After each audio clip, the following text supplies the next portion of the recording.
பிரைஸ்தலால். நம்முடைய ஆண்டவருக்கு மகிமை உண்டாவதாக. கர்த்தருடைய இரக்கங்கள் மிகவும் பெரியவைகளாக இருக்கிறது. அவர் சொல்ல ஆகும், அவர் கட்டளையிடம் இருக்கும். நம்முடைய தேவனைப் போல ஒரு பெரிய தேவன் இல்லை. நம்முடைய ஆண்டவர் நமக்கு எல்லாவற்றையும் சொல்லிக் கொடுக்கிற தேவன். அட்வான்ஸாக நம்முடைய வாழ்வின் ஒவ்வொரு காரியங்களை நமக்கு வெளிப்படுத்தி தருகிறவர் தான் நம்முடைய தேவன் என்று பார்க்கிறோம். இந்த வேளையில் நாம் தியானிக்கும்படியாக எசேக்கியேல் தீர்க்கதரிசியின் புத்தகம் 13வது அதிகாரம் 16வது வசனம். எருசலேமை குறித்து தீர்க்க தரிசனம் சொல்லி, சமாதானம் இல்லாதிருந்தும் சமாதானம் உண்டென்று தரிசனம் காண்கிற இஸ்ரவேலின் தீர்க்க தரிசிகள் இல்லாமற் போவார்கள் என்று உங்களுக்கு சொல்லுகிறேன் என்று கர்த்தராகிய ஆண்டவர் உரைக்கிறார். எருசலேமை குறித்து தீர்க்க தரிசனம் சொல்லுகிறவர்கள் சமாதானம் இல்லாதிருந்தும் சமாதானம் உண்டு என்று தரிசனம் காண்கிறவர்கள்.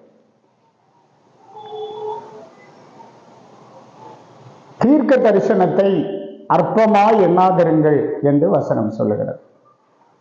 ஒருவன் தீர்க்க தரிசனம் சொல்லும் போது மற்றவர்கள் அதை நிதானிக்க வேண்டும் என்று ஆண்டவருடைய வார்த்தை நமக்கு சொல்லிக் கொடுக்கிறது.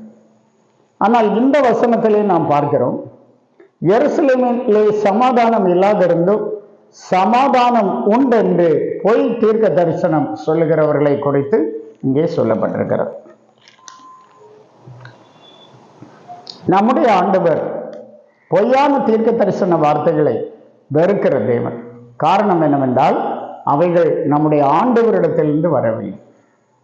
இன்றைக்கு நம்முடைய வாழ்க்கையிலும் அவ்விதமாகத்தான். தீர்க்க தரிசனம் சொல்லும்போது இது வேதத்தின்படிதானா, இது தேவனுடைய வார்த்தை தானா என்கிறதை நிதானித்து அறியக்கூடிய கிருபை ஆண்டவருடைய பிள்ளைகளாகிய நம் ஒவ்வொருவருக்கும் தேவை என்று பார்க்கிறோம். 11ஆம் வசனத்திலிருந்து வாசிக்கிறேன். சாரமில்லாத சாந்தை பூசுகிறவர்களை நோக்கி அது இடிந்து விழும் என்று சொல். வெள்ளமாக பெருகுகிற மழை பெய்யும், மகா கல்மழையுமே சொரியும், கொடிய புசல் காற்றும் அதை பிளக்கும். இதோ சுவர் விழும்போது நீங்கள் பூசின பூச்சி எங்கே என்று சொல்வார்கள் அல்லவா. தீர்க்க தரிசனத்தினாலே இந்த சுவரிலே சாரமில்லாத சாந்தை பூசி இருக்கிறீர்கள். சுவர் விழும்போது நீங்கள் பூசின பூச்சி எங்கே என்று சொல்வார்கள் அல்லவா, நான் கேட்பார்கள்.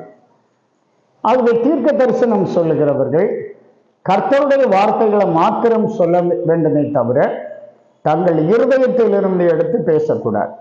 தங்கள் சுயமாக ஒன்றும் சொல்லக்கூடாது.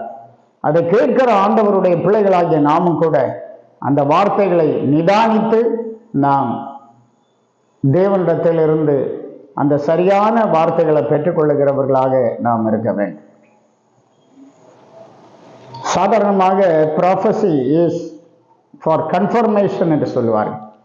ஆண்டவர் உங்களிடத்தில் ஒரு காரியத்தை வெளிப்படுத்தி இருப்பார் அல்லது ஒரு காரியத்துக்கு நேராக நடத்துவார்.